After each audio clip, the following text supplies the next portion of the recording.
and welcome to today's tutorial, which is on the making of this beautiful kimono bubu short dress with Aso Oke pockets and an Ankara patchwork in front.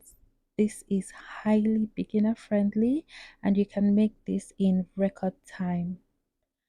So if you're new to my channel, thank you for stopping by. If you're a returning subscriber, thank you for stopping by.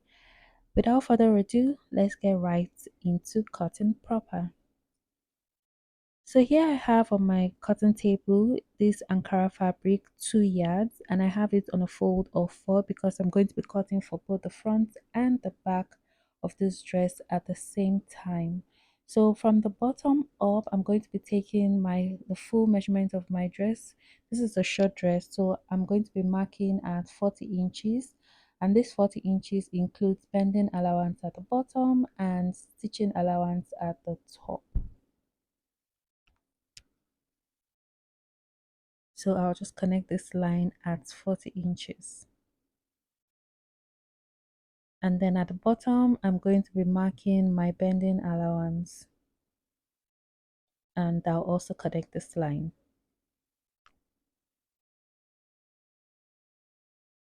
So I'll proceed to cutting this out so it's the only piece of fabric on our table.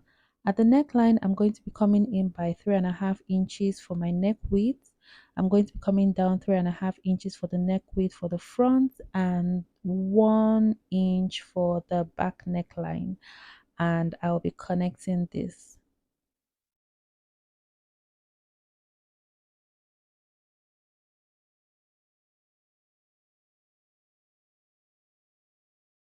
So this dress is gonna have a shoulder slant. So from this point, I'm coming down by 1.5 inches, and then I'll be connecting it straight up to the neck width of 3.5 inches.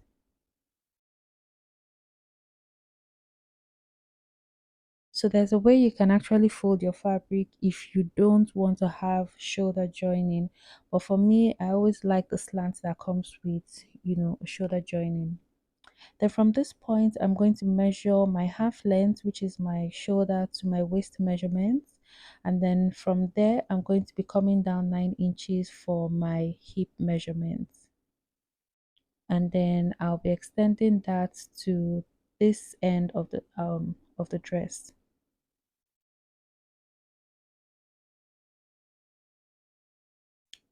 And I'll just connect these lines.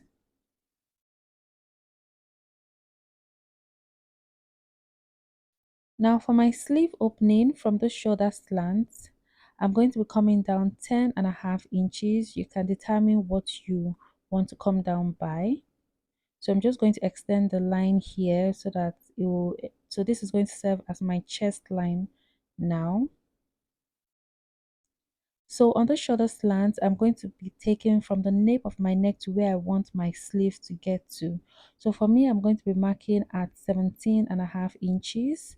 On the chest line, I'm going to minus about half of an inch or 1 inch away from that 17.5 inches, and then I'll mark and connect the lines because I want the sleeve opening to slant a bit. I don't want it straight.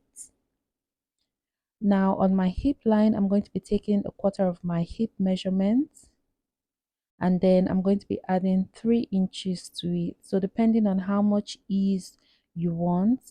Okay, so I'm adding 3 inches, and this includes ease and stitching allowance. So the total of what I have here is what I'm also going to be transferring to the bottom of my dress here at the hem, and I'll also impute that on the waistline and on the chest line as well,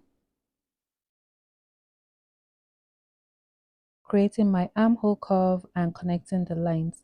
However, on this waistline, I'm going to be coming in by 1.5 or 2 inches, and this is because I want the waistline to be a little bit tapered.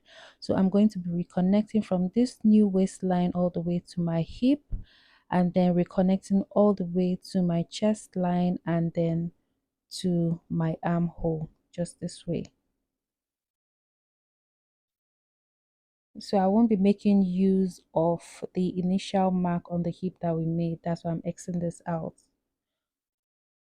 And then after getting this, I'll just proceed to cutting this out.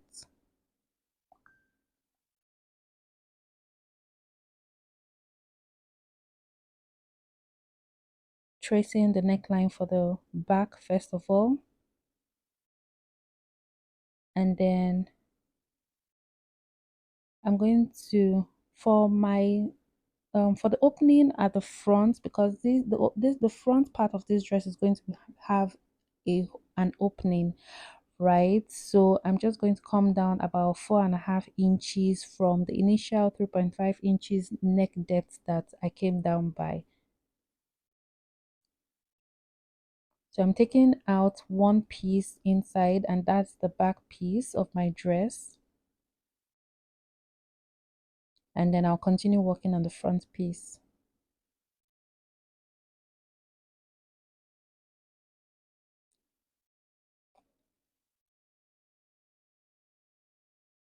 So I'm going to trace out the neck depth for the front first of all.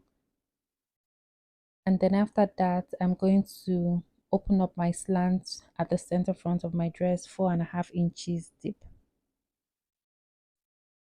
So now that I'm done doing this, I'm going to cut out facing for both the front and the back, and I'll attach them, and then I can join them at the shoulder line this way. And after attaching my facing at the neckline, this is what I have. I also went ahead to serge this. And then the next thing I'm going to do is I'll take it to the sewing machine and then join both sides using the 1 inch allowance that I left. And then I'll hem the sleeve opening. But then before that, I want to work on my pockets. I have 4 strips of Aso Oke here. And then the length of this measures 14.5 inches for me. You can determine what length you want, okay? So I'm going to be making use of 2 pieces per pocket, and then the wideness of this Aso Oke is about 6.5 inches. So it won't give me the width of what I want. So I have to take my sewing machine, run a line here, and then run a line on this as well. And then I'll fold the top to my desired length and then the bottom. So I'm done joining the sides of my kimono dress. I haven't hemmed the bottom yet. I've also hemmed the sleeve. Now we're going to be working on our pocket placements. Now from my shoulder top here, from the top of my shoulder here, I'm going to determine the length of where I want to start to attach my pockets, and that's at 18 inches. So I'm coming down 1 inch below my waistline. My shoulder to waist is 17 inches, so I'm just coming down 1 inch below my waistline and I'm marking at 18 inches. So I'm also going to want to extend that mark to the bottom, to the back of the dress, because of course, you know, this pocket is going to move from the front of the dress, from one part of the front of the dress to the other side of the back of the dress. So I'm just making sure that I have my mark of 18 inches. So this is my pocket. This is what I've done. I'm going to double fold here. This will serve as the top, and I'll run a stitch. And also an important thing to note is that you should iron out your seam to face towards the back of your dress to make sure it's ironed out before you place your pockets. So I have my pocket here. I will double fold, like I said. I will run a stitch, and then I'm going to get the center of my pocket and make sure that it aligns with the side seam of my dress. So this will help with my placement. And I'm going to make use of a pin to hold this down. Please make sure you run a stitch on the hemline of the pocket first. So I just want to show us what it would look like at the end of the day before I run my stitch. So I'm just holding this down with my pin.